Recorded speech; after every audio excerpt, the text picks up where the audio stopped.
Okay, this is the St. Matthew Parish History Project. Today's date is March 17th, 2022.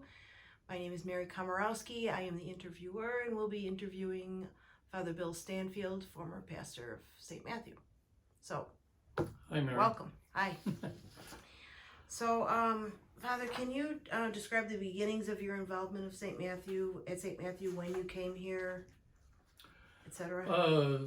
So I came in 1998 in June when the normal assignments are, and one of your questions was, knowing things about the parish. I really didn't know anything about the parish, except the little write-up that the parish submitted to the Archdiocese for us to be able to read something about it. So coming to the parish was, again, kind of unknown, except, again, in doing a little checking around and things, found out that it had a very good reputation, and I think was very much up to date with things. The previous pastor, Father Joe Sukup, and the team, and probably pastors before that, had done a wonderful job of having things in very good shape. So when I came, it was regular assignment to come to be with the parish, and found out a lot more as I went along over the years. Where had you been before St. Matthew? Well, so I started out at Our Lady of Lourdes on the southwest side of Milwaukee. From there, I went to St. Joe's in Waukesha. Then I went to St. Boniface in the central city. Then I went to Africa as a Maryknoll associate. And when I came back, actually, they had me for a year filling in different parishes where somebody was on a sabbatical. Okay, well, that's interesting. What's your earliest memory of St. Matt's? I know you said a little that they just told you something about it, but do you have any early memories from when you first set foot in the place? So one of the things I always do when I'm going to be assigned to a parish is just go incognito on a Sunday just to sit in the pews and see what it was like. And I was very, very pleased with the liturgy, with the style of the parish, with the people who were there. Some of the things that really appealed to me about the parish, other than the fact that I said, liturgically in other areas, it seemed very up to date, seemed to be in very good shape, which in fact it was that there were a lot of young families there. As I got here to Oak Creek, it seemed to me that a lot of people in Oak Creek were people who were, working middle class, and this might have been the first house that they had as a home for themselves and their kids that they owned, and had moved out here. I know historically in Milwaukee at one point, people moved more to the west side, moving even towards Waukesha. Then kind of the development was more on the north side. And so I think Oak Creek was at that point, and I don't know exactly when it started, but I would guess in the 60s, 70s, maybe even the 80s, that this was really beginning to develop. So there were a lot of young families, and that was a nice thing, as well as a good mixture of people from all age groups. Part of my memory, as I said earlier, was that it was a good parish, good staff, good people. Things were running well. There were no problems or issues. One of the big things coming there was realizing that the school was very important to the parish and to the people. Also had a very good religious education program. But one of the challenges, and maybe I'm anticipating a question you're going to ask ahead of time, was that the school, and it was a full-size school, was that I didn't feel we were paying the teachers a just wage salary. And so one of the things I was always kind of pushing while I was there was trying to get more to pay the teachers more. And whether that meant increasing tuition, which a lot of people didn't like, or using more of the parish funds, which was always hard to get. That was one area that I really felt we needed to do better on. And it was a struggle all the way through to kind of increase those salaries to the diocese had set up a plan a few years before I came there, saying that parish schools should try and aim for 80% of parity of the public schools. Well, we never quite got to that, but at least while I was there, I think we raised it a little higher, a little closer to that. What were the, can you describe what the buildings were like when you came to St. Matt's? So when I got there, the school building was in very good shape. We didn't have any really big problems with that. The rectory was actually, if you go back in history, the old if you go back in history, that was another thing I liked about St. Matthew's. It had a great history. In researching that, it started, really the priests started coming to that, which was then an Irish community, back in the 1830s already. And so there was a community there. They built a little log cabin church, which was very typical. And at one point, they needed a bigger church, so they built what we called at that point, and I think still do, the little brick church, which was actually built around the log cabin church. And once they had it completed, then they took down the logs from the log cabin church and then were able to keep services going all of the time. So Father Rick Stuffel had done a wonderful job a number of years before I got there in restoring the little brick church. So he went back to as far back as he could tell from pictures or from wallpaper what it looked like at its oldest point, and restored it to look like that. So that was a wonderful little gift. It was small. It was too small to really use for a Sunday Mass or for other big occasions. But while I was there, we would use it occasionally for a small wedding, for funerals, and then we had a weekday Mass that was there that people liked to come to, as well as some special services throughout the year. So that was another wonderful thing to have. We had the old hall when I came, which eventually got torn down, as we'll probably come to, when we were looking to build a new church and expand the school. And the rectory too, you said? So the rectory, was in good shape. I'm sorry. That's okay. Yes. I started to say that, so the old rectory, and I'm not sure at what point they really first built a rectory there, had burnt down. And unfortunately, with that burning down, they lost all of the old records. So that was a kind of sad thing about somebody who liked history, was the old records before the fire were pretty well gone. And caused us a little problem with the cemetery, that we didn't have exact records of where the grave sites were and who was all buried there if there wasn't a good marker. But that rectory burnt down. It was kind of a farmhouse rectory, I was told. And they built really a very nice rectory, a good-sized rectory that when I was there, I lived upstairs. They had redone it over the years, so I lived upstairs in what originally was housekeeper's quarters, and then the downstairs was public area and offices. Okay.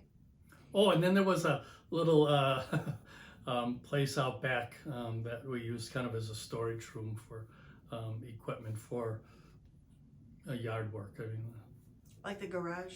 Like a garage. Yes, it was a garage, but okay. a big garage, bigger size. Okay.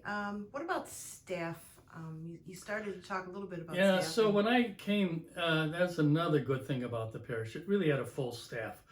I mean, over the years, you can look at the history of the church, and at some point it was pretty much priests and sisters, and with the school, they originally had sisters there.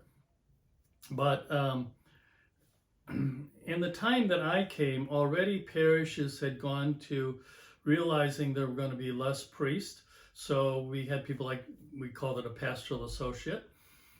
We had a business administrator, and we changed that title as time went on while I was there.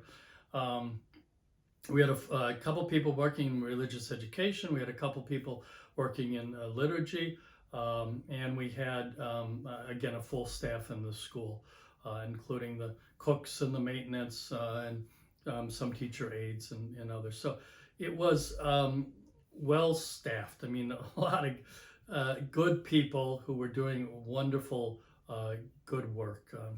And I should include in that, we had, the secretaries for the parish, secretaries for the school, who in many ways keep things going on the day-to-day basis, and never get quite enough credit. Sometimes people would thank me for things that were done, and it was really the secretary who was taking care of it, or other members of the staff. Do any of the staff members stand out in your mind? Over the years, so I was there 10 years, from 1998 to 2008. And in that time, there was staff turnover, as happens in parishes. And so there were different people in the different positions while I was there. The two people that I think were there the entire time I was there were Alice Hatzenbeller, the pastoral associate, and Shelley Madden, who was the youth minister. And really, everybody did a fine job. I think some people moved on because they just looked to move up. The principal, I think, was looking to move up to a bigger school. The one liturgist really wanted to move into a little different area, and in fact now is a pastoral associate in another parish. The business person really was very good as a bookkeeper and very comfortable with that. But as responsibilities for running the parish changed, she kind of said, "Father, I really can't do some of these things. I'm not, trained or qualified." So she moved on. We brought in another person to really be the director of administrative services, is what we called it, because we expanded responsibility for that. And added some people to the religious ed program. And of course, teachers were always turning over, although I should say there were a number of teachers who were there the entire time I was there. At the point that I was there, John, the 8th grade teacher, already was a legend in his own time. He spent his entire teaching career at St. Matthew's as a teacher, and was just, hugely beloved, and did a wonderful job. And I think in many ways, kids came back over the years just to see him. Parents were, sold on the school just because John was there, and did a really great job. So, a lot of good people over the years. Okay. I think I know the answer to this, but I'll ask it anyway. Do you have any memories from the parish during war times, 9/11, COVID? I don't know, maybe 9/11, yeah, I don't know. 9/11 would be the only thing that I was there for, although I suppose if you want to talk about some of the wars we've been in, you could maybe expand that. But really, so I remember I was there for 9/11. It was... as I recall, it was a Tuesday, that it was my day off, so that I didn't have mass over in church. So when I got up and I was watching the news, it was showing this plane crashing into one of the towers. And it was like they didn't know what was going on, and it was just, kind of breaking news that this had happened. Was, did something go wrong? Did, whatever it was. And then as the news is going on, the second plane hits, and then it becomes obvious that there is something. So I remember going downstairs and telling some of the staff members what was on the news and what was happening. And it's still, early, they were not clear. They really didn't know what was all going on.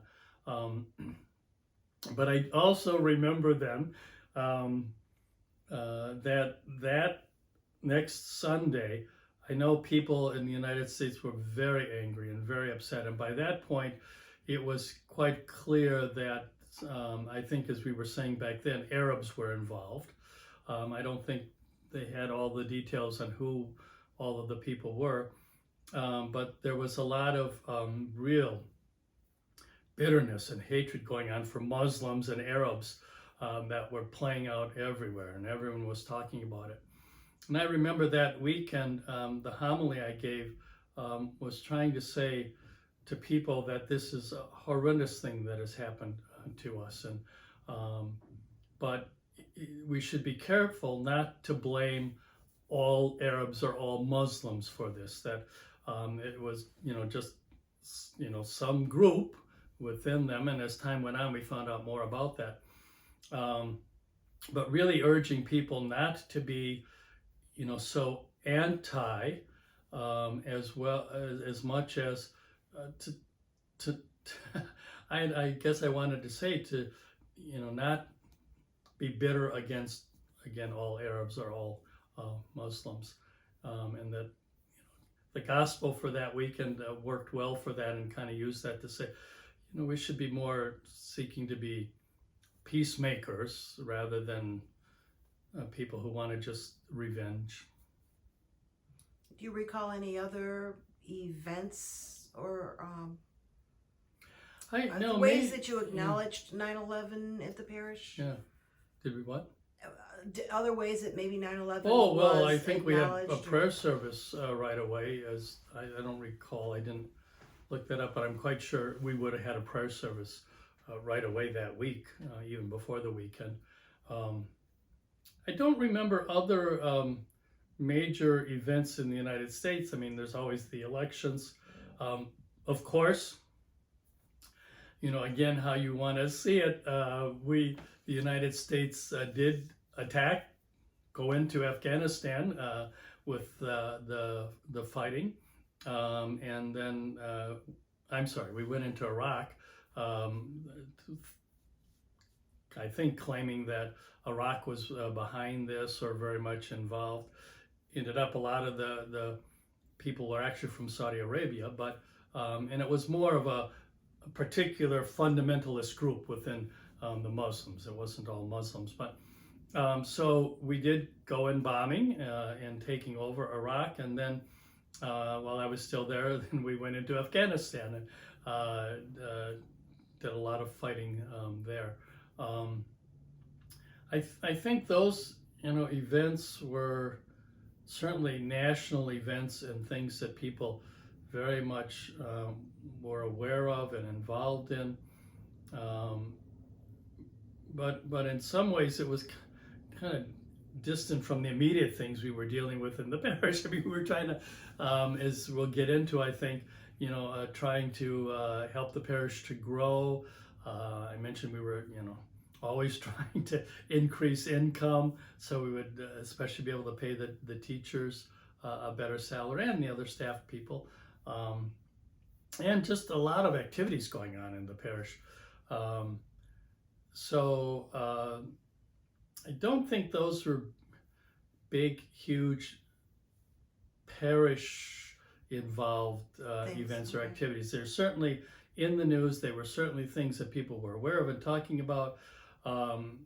Some families had members in the military that either were killed over there or came back wounded in some way. But there wasn't a lot of that. I do remember that we, like a lot of parishes at that point, had a bulletin board where you could put pictures if you had relatives, children, nieces, nephews, other relatives who were fighting in Afghanistan or Iraq, put their pictures up so we could pray for them. And that was an important thing for people to be able to walk by and see who was there and whose family they were a part of, and praying for that. Shifting just a little bit, were there any liturgical changes or changes in the physical layout of the church while you were there, and how did that go? Okay, so liturgical changes, again, the parish was very up to date in everything the diocese and the church had asked people to do.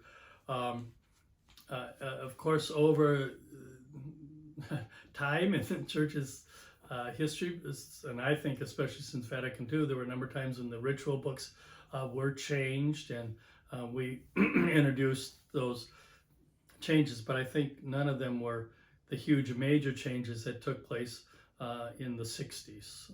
So by the time I was there, they were well up to date on everything, up to date with the music. We had a liturgist, part-time liturgist, who really did a wonderful job with all sorts of liturgies. So I don't remember any specific big changes we had to do while I was there. There were probably some, but the change with the liturgical space really goes back to, as I mentioned, the school was very important to the parish and to many of the families. We had a great religious education program that was very strong and very good too. Of course, they also used the school space when they met. But a big issue that came up while I was there was that the space that was being used for the church was actually built to be the gym for the school, which meant that the school didn't have a gym. So in those years, and John was very much a part of this, we, for all of our sporting events, for all of our physical education classes, for all of our school sports activities, we had to do it outside, find a space in the neighboring schools where we could rent gyms for practice and for the games, which just made things, very difficult for people. Or during the wintertime, if we couldn't get outside, I remember we would use the cafeteria downstairs and move some of the tables off to the side to just have a space so the kids could do, some little physical activity. But it was real clear that that people felt that, in part, what was holding the school back from even growing bigger and stronger was not having the gym.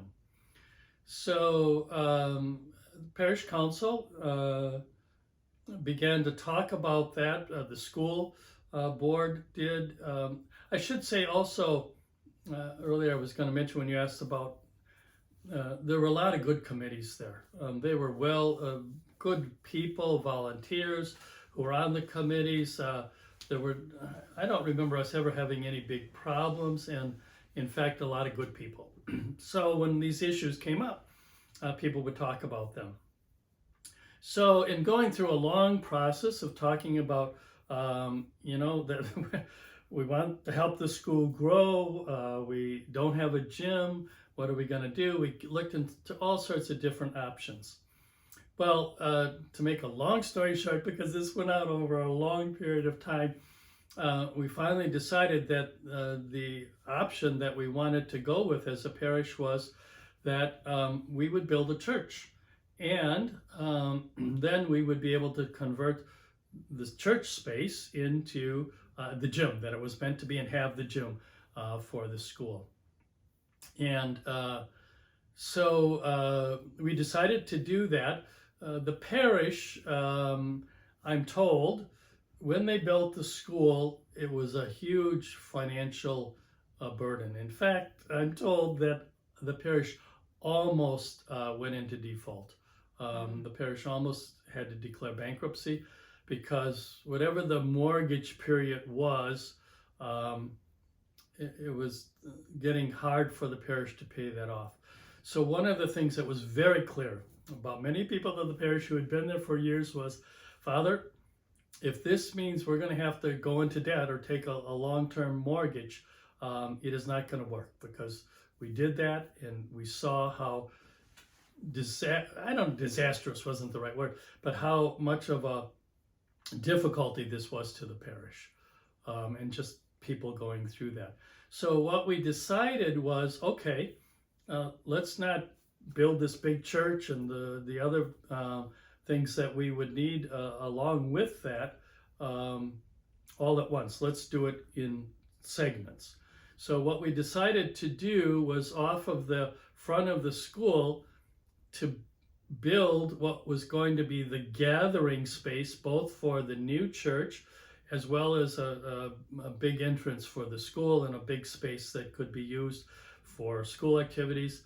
And then below it, because if you're not familiar with St. Matthew's school and the parish property there, it's on a little bit of a ridge. And so it was always funny with the school. If you went in the school on the upper part of the ridge, you called that the first floor. But if you went down the ridge a little bit in the parking lot and came in the lower level, you didn't call that the basement. You wanted to call that the first floor and the other one the second floor. So anyhow, there's this little ridge there. So we were able to build the gathering space on the top floor, and then below it to add some meeting rooms, which we also needed very much at the time, and rooms that could be used for a number of different activities. So that was, we decided that we would do this in parts.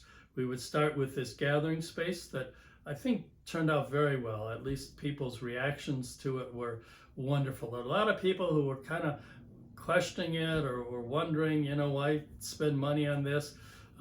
Gathering spaces, we're still kind of new in some churches, and we don't need that and all. But once it was built, everybody was just, this is super. It worked out so well for weddings, for funerals, for activities for the school, for the parish, after masses on the weekend. The spaces down below for the meetings just allowed us to, do a lot more activities. So we did that, and it was going to take us a couple of years to pay for that.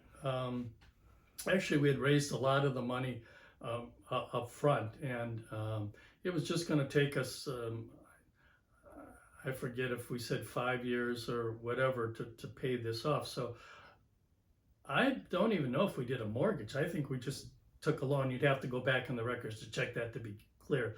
But we figured we'd pay that off in a few years, and then we would start the process to raise the money. The Archdiocese required you have to have half of the money in cash to do that, and then to build the new church, which was actually kind of go between the school and this gathering space and the little brick church, which is where the rectory is. So we had decided that if we're going to go ahead with this, and at some point we're going to have to tear down the rectory, what are we going to do for office space? So in the process, the home right north of our property, which was a good sized home, was for sale. So we decided we would buy that, and that at the point we needed to tear down the rectory, then that would become the office space for the parish. In fact, if you know the property a little bit, all of the properties north of the parish are really doubly long properties, because originally the city had planned that a road would go in between there, which many years ago they decided not to do. But there were all of these properties just north that had this huge back property that was all kind of woods. And our thought was, well, it would be good eventually to try and buy all of those extended properties where the wood was, to be able to tear down for a parking lot and to expand that. In the process of doing this, we also then at that point tore down the hall, because we did need to expand the parking area. And especially we needed a little bit of a challenge, was always coming into the property and going out of the property, because we're on Highway 32, which was a highway. It's a state highway, so they would not allow us to put stop signs there or a stoplight. So coming in and out of the property was a little bit of a challenge. So we wanted to be able to widen the entrance and exit on the north side. And so we did tear down that old hall at that time. But what I'm getting to, answering your question, is, so in the process of saying that it's going to take us a number of years to finish this project, after we built the gathering space to collect the money and build the church, that Tom Schneider, who was the Director of Administrative Services and the Building and Grounds Committee, actually said, our church, because it's a gym, so imagine a gym, The sanctuary was where the stage would be, and actually the back of the church was where the locker rooms were going to be, and it was all set up for this to happen. That was kind of a little back area, but we did have pews back there because we needed them. Thought about having the church, if you will, turn sideways and allow people to be much closer to the sanctuary and more around it, have a much more of a sense of not this huge distance from the stage to the locker room in a gym and everyone in between. We got parishioners. Tom did most of this. We got parishioners to do all of the work. It was just amazing. We didn't have to go to any architect. We didn't have to spend any money on hiring people to do this. So the church was turned from the long way, which sometimes was referred to as a bowling alley type of church, to a much more communal, kind of in a semicircle, but it wasn't a full semicircle, just the way the church was set up. And that's the way it is even now. And again, that just turned out wonderful. People liked it a lot. I think, probably some people didn't care for it, but I don't remember it getting a lot of objection and people seeing it, and especially knowing that the parishioners were doing it. And it didn't cost us much of anything. People really took to it. And it just, again, it allowed us, the sanctuary to be, and the people to be more close together. It allowed the choir to be a little bit more in a position where they were part of with the people and able to, direct the people in singing. And to your question, the liturgical space did change. Do you recall what the year was on that? Well, it was shortly before I left, so no, I don't recall exactly, but it must have been around 1996, I would think. If I left in 98, maybe it was even a year before that or so. I'm sure that can be looked up in the records. We kept very good records. I do, as I mentioned earlier, like history, and knowing that we had lost all those records in the fire, and there weren't a lot of parish records. I was pretty insistent that we keep records of everything. So one of the things I said, from minutes from all of the committees, so that if people in the future wanted to look back and know what went on, that we kept a copy of all of those in the parish. I just felt for documentation of things that was important.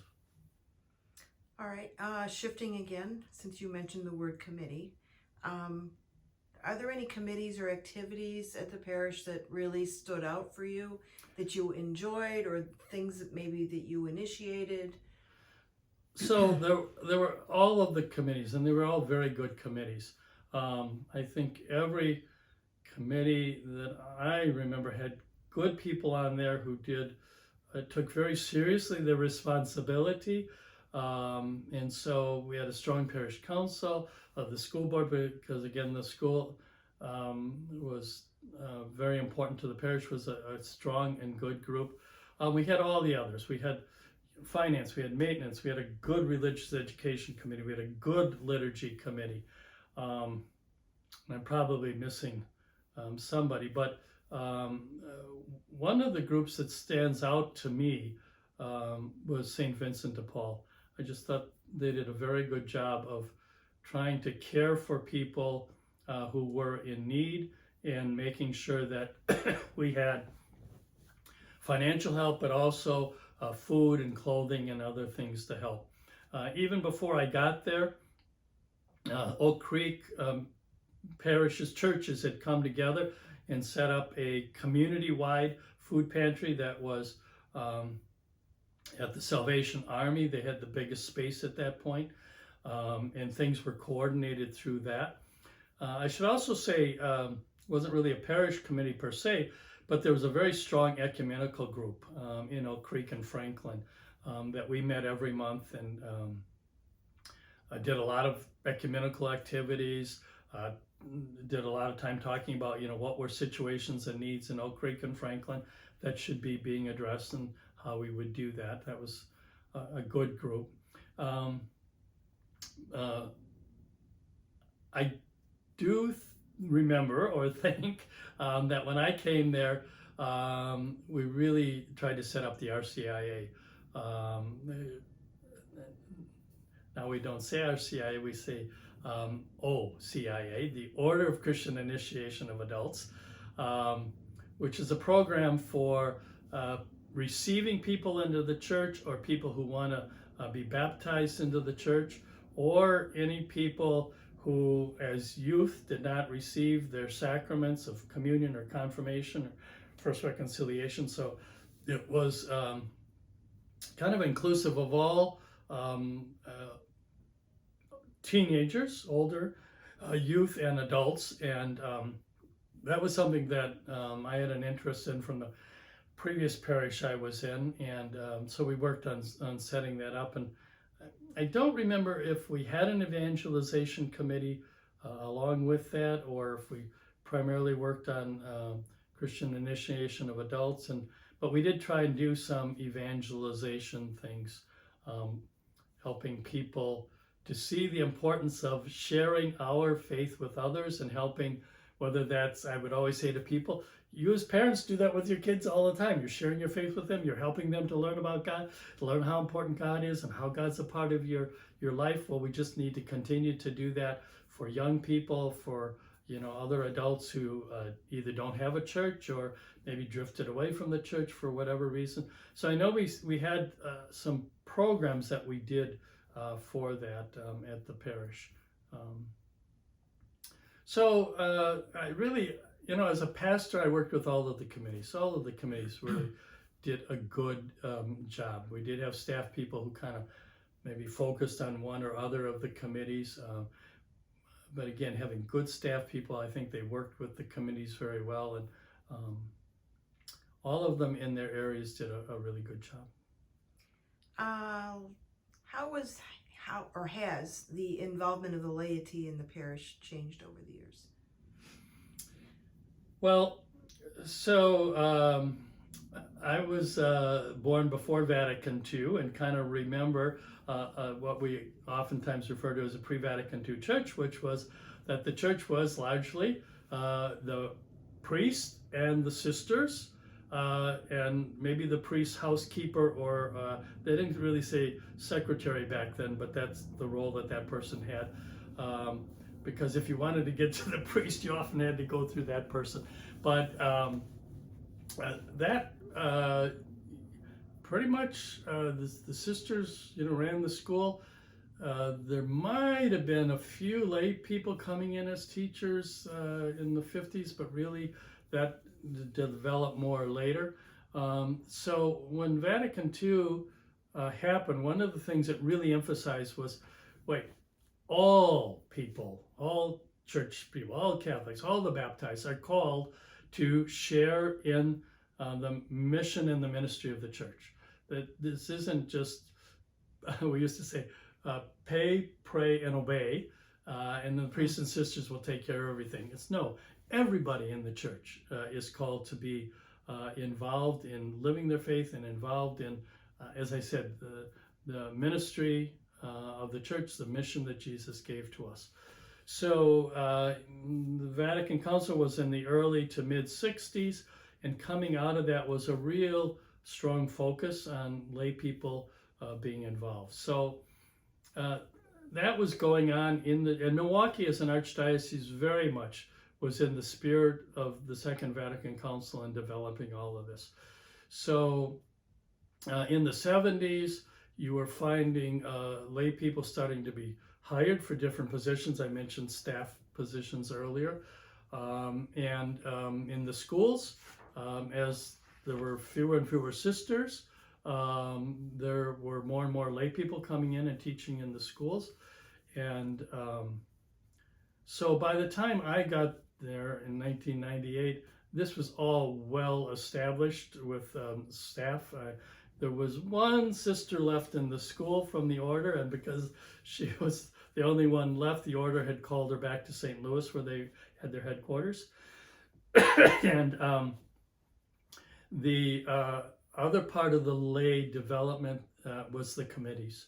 And that, again, in the Archdiocese of Milwaukee, the Archdiocese did a lot to help the priests and parishes develop this. And so in the 70s and 80s and 90s, this was going on. So by the time I was there, this was all well established. And people were took it for granted that this was their parish and that they should be involved with it, and that they wanted to be a part of the decisions that were made, a part of implementing those decisions, a part of making things happen.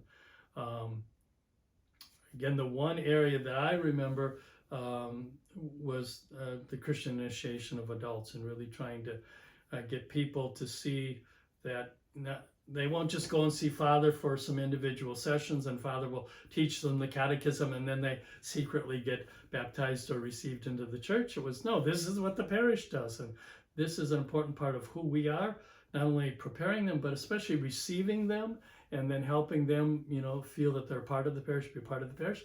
And I know you know a lot more about that because you got very involved with that, and I think still are, so you understand that very much.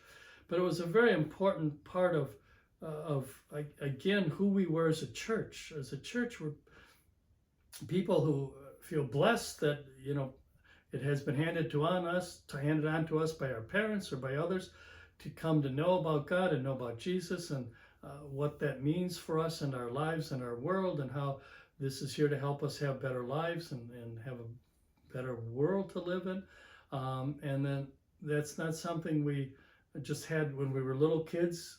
If we were baptized and went to a Catholic school or were in religious education and then ended when that finished. Although some of us went on to Marquette and other Catholic colleges too, but for many people, I think in the past there'd been a sense, well, I did all my religious stuff. I've finished. I was confirmed, or I finished whatever grade in school and religious ed. But very much a sense that no, all of us as adults now are called to live that out and to be sharing that and making that real for ourselves and others. And that's an important part of church, an important part of our lives as Christian Catholics. And so I recall too that you also had parish members, myself included, helping out with marriage preparation. Oh, yes. Okay, so see, I forget at which parish, at which time, which things happened, but yes. So I guessing that when I came there, that probably the priest was still doing not only the marriage preparation, but probably also doing baptism preparation. The church had gone from the point of, just show up, used to be on a Saturday morning, or sometimes the Sunday, just show up and we have the baptism, to saying, no, that this is a sacrament that not only this child or this person is going to live out, but you as parents and godparents have a role or responsibility to help this person live that out. So we were doing, just like we were doing marriage preparation, we were doing baptism preparation, we were doing religious education for the other sacraments. And there was a real sense that the church had, again, coming out of Vatican II, that this isn't just, as I would say to people, it's not just hoops we're making you go through, or we're just having preparation or rules or things just for the sake of having rules. We as a church want to have you have the best marriage you can have. We as a community want you to be the best parents, the best godparents you can for helping your child to grow in the faith, to know God, to know the church, to know what it means to be a Christian. So so probably you're right that, and I was the only priest at that point, that we were down to one priest, did the marriage preparation and the baptism preparation. Well, I was used to previous parish having couples from the parish do that. So I probably did start that up then at the parish. The Archdiocese had training programs, as well as my sitting down with the couples both for the marriage preparation and for the baptism preparation, going through, here are areas that we should be trying to help a young couple who thinks they want to be married and spend the rest of their life together, to look at some of what that means, to understand that, to try and give them some ideas that will help them to deal with situations that will come up in their marriage, and certainly to understand it then as a sacrament, what it means to say that God is a part of this marriage.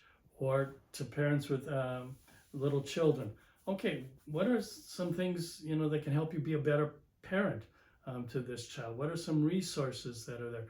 What are some things you can do to help this child learn about God and church and to become a good, as I said, a Catholic Christian? And so we did preparation on that, and working with couples, and then got that going. So that, yes, marriage preparation, I still as a priest did part of it, but the couples did a part of it with baptism preparation. I actually think maybe Alice was the one who was working with that preparation, as well as the, I think they were all couples for baptism preparation. We especially wanted parents, as I recall. Parents, and maybe had a grandparent in there too. And then a similar thing with the Christian initiation of adults, getting people from the parish involved, using the resources the Archdiocese had to kind of train and prepare them for that. And I had done that in the previous parish as well, so using some of those things to help people be involved in doing that. Are there any parish members that are very memorable to you, that you really enjoyed, or memorable for other reasons? Well, Mary, you and your family, of course. But for being afraid of remembering a few and forgetting some others, I don't know that I want to name any specific people, except to say that, first of all, there were a lot of good, wonderful people. I mean, the parish operated so well, the parish did so well because so many people were involved. So I'd like to get to know parishioners and families, and was often doing things with the different activities going on in the parish. I always loved it if people invited me over to their homes for a meal or activities going on. It was not only a way of getting to know them, but it was a way I thought of kind of, making sure it wasn't priest is over here and we're over here, but more we're working together. There were, in the Catholic Church structure, there are trustees. For much of the time that I was there was one trustee who was there throughout, and I think he continued after I left. There were, I think, a couple of other trustees. There were always two lay trustees that just did wonderful jobs of a continuity and helping me understand, parishes and issues and people that were involved. The committees all, had just, good people. I'd really be hard pressed to think of any people that really made my life difficult or my time there not so good, which is a way of saying that there were so many good people. And so for lack of saying some names and then forgetting somebody else who probably was just as important and as good, a lot of good people in all of the different areas helping out while I was there. Okay, fair enough. Parish Festival.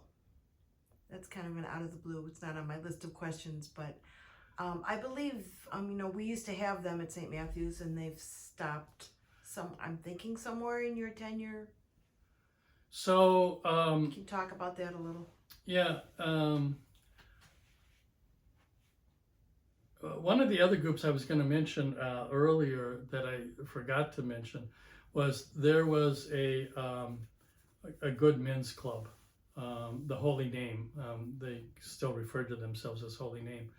And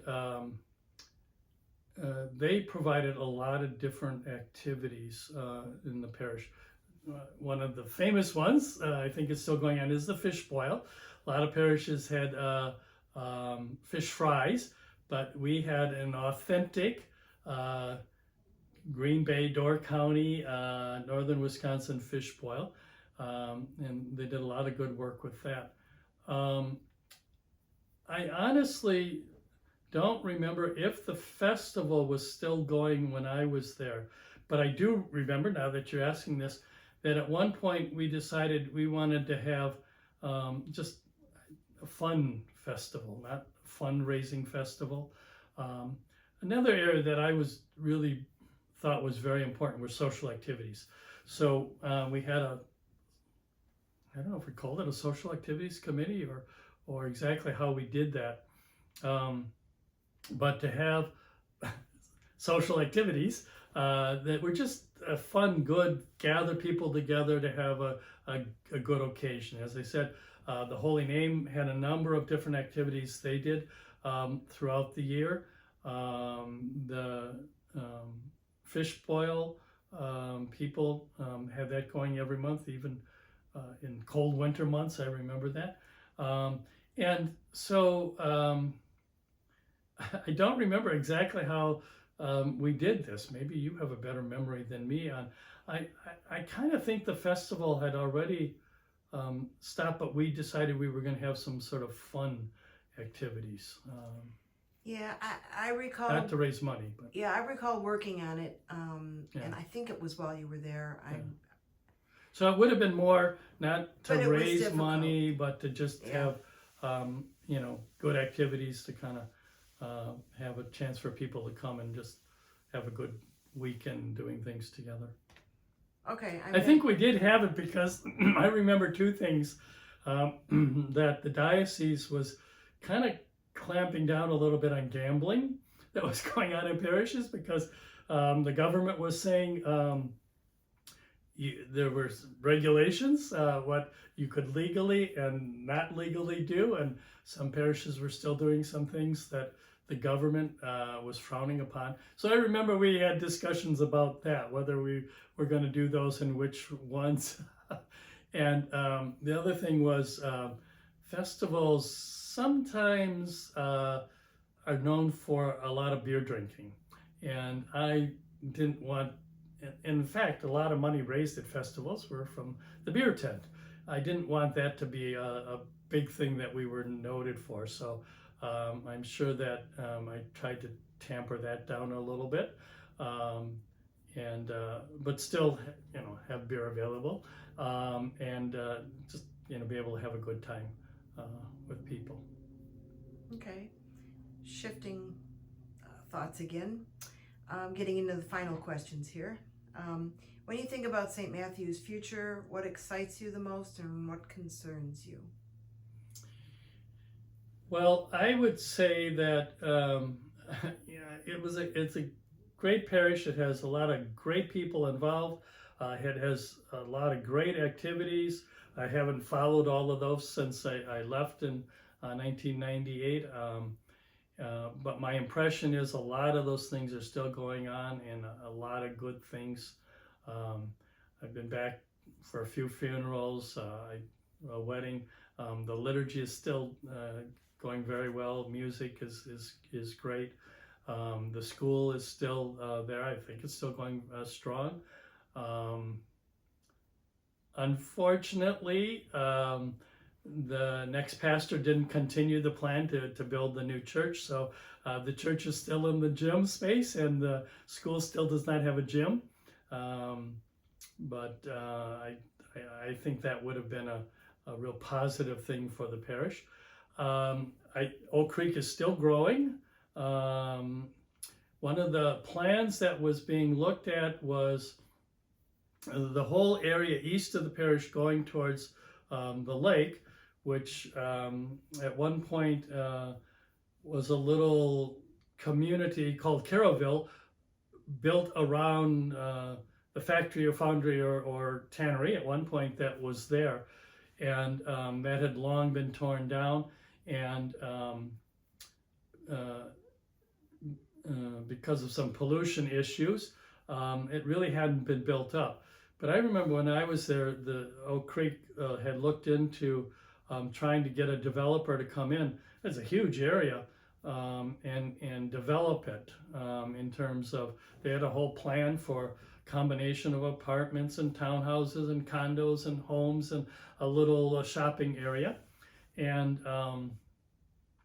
could never really get a developer who could invest everything in that. At first it was a big area, but cleaning up the pollution was a big issue. My understanding is, since I've left, that Oak Creek eventually cleaned up the area, and now I think the plan, they have a new developers to build up that area, which I forget, I think there were going to be 400 housing units, whether those are apartments, condos, or homes, which would be a lot of people coming in right across the street from the parish. Yeah. And it's still a growing area. The Oak Creek still had a lot of area for development. So I think the parish is going to have a lot of growth in the future. Maybe at some point they will go back to the plans of building the church and having a gym for the school. When I was there, we seemed to feel that that was an important thing looking towards the future. I think that things have moved along, and so there's a lot of potential for growth there. One of the things that did happen while I was there, and this is, it involves the parish, but it's a little bit of an aside to the parish, was St. Stephen's Parish, which was located at the airport, literally right next to the airport. And the airport people were always having a little bit of a concern that its bell tower was so close to the tower at the airport to direct the planes that they were afraid that in some foggy night or something, a pilot might mistake them. And so they were looking to get that bell tower at least torn down or get the parish moved. So while I was there, it was decided that St. Stephen's Parish would relocate, and would relocate south of the airport. Let me just say there were a lot of discussions that went on as to where that parish was going to locate. At one point, the pastor of St. Stephen's was promoting a site that would have cut the parish in half. I just would have been, I thought, disastrous for the parish, because if we were already struggling to try and raise enough money to pay salaries, to look to have the parish grow was a challenge. If we cut it in half, even though Oak Creek was growing, that would have been disastrous for us. So ultimately, St. Stephen's was located further south, kind of on our south west corner of the parish. So it did take part of the parish area over there to be part of their parish area. But that was challenging at one point. I think now things have worked out fairly well. St. Stephen's is, from what I understand, a growing parish. Once it got established in that area, people did start moving in there, and again, it did take some of the people from our area that are there. But with Oak Creek growing, the parish is still doing well. So I think a challenge for the parish in the future will be, as it continues to grow, and even though we know Catholic churches have been in many areas declining in membership, I think St. Matthew's is going to see a big boom in numbers of people, and just, even given, typically we say in this area 40% of the people are Catholic in Wisconsin, or Milwaukee, southeastern Wisconsin at least.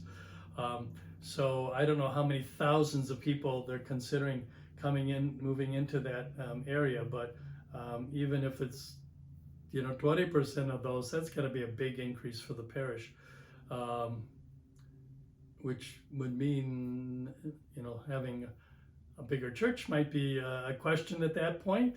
And if the school were to continue to grow at that point, maybe having a gym again would be a big concern for people. And so we'll see what happens. The gathering space is there. It's doing a wonderful job of being a place for people to gather for all sorts of different occasions. And so. You just triggered something in my mind when you brought up St. Stephen's. What about St. Mary by the Lake? Talk a little bit about that. Yeah, okay. So when I was at St. Matthew's as pastor, I went down to Mundelein to get a doctorate in ministry degree. I did it on my day off, and I used my vacation time to do my papers and the work that I needed to do. Besides liking history, I like education. I like learning about things. So I went down there, got my doctorate of ministry. That's what I was wanted to do. Even if I didn't get the degree, I wanted to take the classes. But not directly related to that, but the Archdiocese has an office for the continuing formation of priests and permanent deacons. The priest that was in that was a good priest friend of mine, and he was moving out, and he approached me and said, "Bill, this would be a good position for you. You like continuing formation, education. You've been involved throughout going to the programs they've had and doing things." He said, "You should really think about this." Well, it was a half-time position, and St. Matthew's needed a full-time pastor. There was no way I could do it. The pastor at St. Mary's in St. Mary's by the Lake in northern Racine County, so it was actually almost as close to us as it was to the city of Racine, was a much smaller parish. The pastor who was there, he and I go back, again, friends for a long time, in the seminary together. He was a few years older than me, but I knew that it was a smaller parish, and so I approached him. His name was Father Steve Stranager, and I said, Father Steve, you're here, and in fact, the diocese in a number of stages had gone through combining parishes or merging parishes, and my impression was that St. Mary's was slated to be merged or something because it was small. So I said, Steve, look, you're serving here. You want to keep this parish going. It's kind of small. I was asked if I would want to consider doing a half-time job with the Archdiocese. Would you be interested in the two of us teaming up for both parishes? That we would be co-pastors, was the term that was used. And that way you could kind of guarantee that St. Mary's would, be continuing on for a while, and also, it would allow me to do this half-time positions and stay in the parish. Do you remember what year about that was? Well, it would have been 96 to 98 that it actually took place for those 2 years. Steve and I agreed. It worked out, what we thought, how it could work. Went to the Archdiocese, the Archbishop, or the Personnel Board, and they were open to it. And so, so Steve and I were assigned to both parishes, and the plan, usually assignments are 6-year assignments, so the plan was, we would do this for 6 years and see how it goes. After a year and a half, going on 2 years, Steve, I think, kind of found it. St. Matthew's was a good middle-sized parish. It wasn't huge, and it certainly wasn't small. But it was a good, active, fully involved, mid-sized parish. I think Steve found that a little bit more work than he thought it was going to be. He was very pleased with having St. Mary's, and said, "Bill, this is just, it's too much for me to continue on." So at that point, then he said, I want to just go back to keeping St. Mary's, and you can stay at St. Matthew's. So I went to the Archdiocese, the Personnel Board. I don't know if I went to the Archbishop or not. I might have, and said, "Okay, St. Matthew's needs more than half-time. I do have this half-time job at the diocese, and half-time here at the parish. What do you want? If you want me to be full-time in the parish, okay, I can go back, and then you got to get somebody to do this other job half-time," which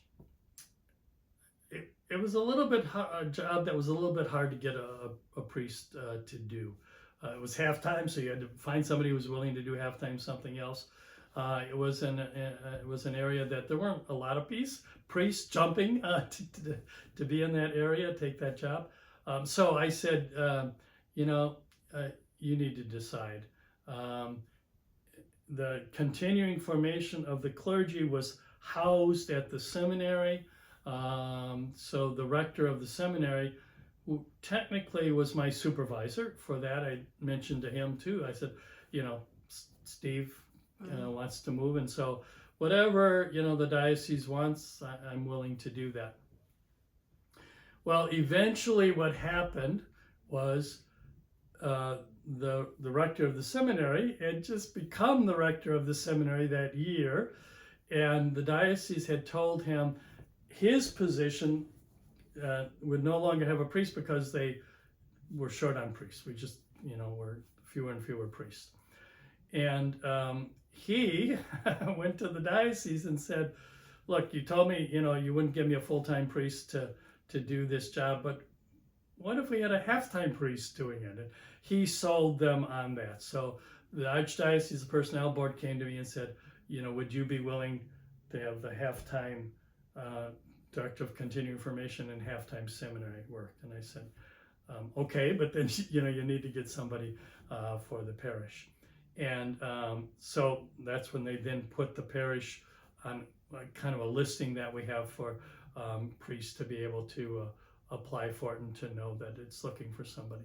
So yeah, it wasn't my intention to leave the parish. I had expected I would, assignments were usually for 6 years and 6 years.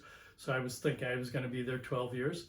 In fact, when Steve and I worked this out, it could have been even extended a little bit longer. But with Steve not able, or wanting to do that, it would have hurt the parish to have a half-time pastor there. So for the good of everybody, that's how that worked out. So in 1998, then I was assigned half-time, as I said, to the Archdiocese with continuing formation, and half-time to the seminary as the director of formation. Okay, thank you for sharing. I want to get this wrapped up. We've been talking over an hour now. Oh, goodness. So I guess, is there anything you want to add? Is there anything I haven't asked that you'd Well, like to add? A lot of things about the parish. I suppose you could go on for hours and hours and hours and go back in terms of details of things and fill that in. Obviously, we aren't going to take that much time to do all of that. I did really, to me, it was important to have records of things. So the minutes of every committee, everything that went on, all of the documentation we had, I had saved in files because just, if people want to go back historically to check on things or to know about things. Lots of people that could be interviewed, and I hope in starting this project and getting it going, at Father Steve Avella's suggestion, that in time you can get to a lot of people who were not only staff, whether it was parish or the school, but a lot of people who were involved. I think another wonderful thing about the parish is a lot of people who were involved when I was there are still around, still involved, yourself being a good example of that. A lot of people that were involved before I got there, with Father Joe Succo, with Father Don Surgis, were there when I was there, and could bring that continuity and bring a lot of the history, bring a lot of what had gone on, and getting to know people and situations and things. So I just think this is a great project for the parish to have, and hope you can get a lot of good interviews in and a lot of good information. Well, our goal is to do this for the 200th, so we have 20 some years, or about 20 years to get this that was an wrapped important up. thing that Mary knows about here, that just a little historical thing. So when I came to the parish, again, not knowing much about it, I did a lot of kind of researching into the history of the parish, and there's a little bit of a discussion as to what is considered the founding date of the parish. So if you're going to do an anniversary of the parish, I think you're using 1841. However, as I mentioned earlier, even in the 1830s, the history of the Archdiocese of Milwaukee is, we were a part of different dioceses over the years, but in the 1820s and 30s, when the United States had the last of the, whatever you want to call it, the wars with the Indians, and moved the Indians off of this southeastern Wisconsin territory, and started to therefore have it as public land and surveying it. Even before that happened, people were moving into Milwaukee and into the surrounding areas, farmers. I think it was 1836 or 1838 when the last Native American war was fought here in Wisconsin, and the land was then officially turned over. But so in those years, we were under the Archdiocese of Detroit.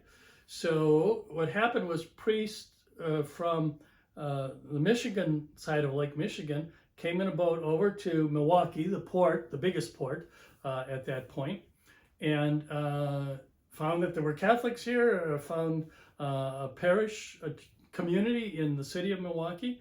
And I don't remember if it was the next year or the year after that. I'm thinking it was 36, 38, that two priests came over. And the Irish priest got on his horse and started to head to communities around the Milwaukee, larger Milwaukee area, to where he had known or heard that there were communities. Got on his horse and headed south. The Irish priest, the first place he would have stopped in was Caroville, which had a strong Irish community. And we know from documentation that, in fact, he did come here and have Mass here. And then as Milwaukee got a full-time priest, settled there, and continued to do this circuit riding, it was called, continued to come to Caroville at that point, have Mass, have sacraments for the people. So in 1841, a log cabin church was built, is my recollection. So that's what the parish uses. But it was already a strong Catholic community here several years before that. If you look at the annals of the Archdiocese of Milwaukee, in fact, Father Steve Avella, the great historian for the history at this time in Milwaukee's history, it has history books and is verified that, yes, the community here in Caroville, Oak Creek, is probably the second oldest Catholic community in the Archdiocese. The Little Brick Church that Father Rick Stuffel restored is the oldest Catholic church in the Archdiocese that's still in existence or still used for a Catholic parish. Very cool. So we'll end with that little bit of history, and All right. Thank you very much. Well, thank you very much for spending time with me today on this, and Good luck with everything. thank you very much.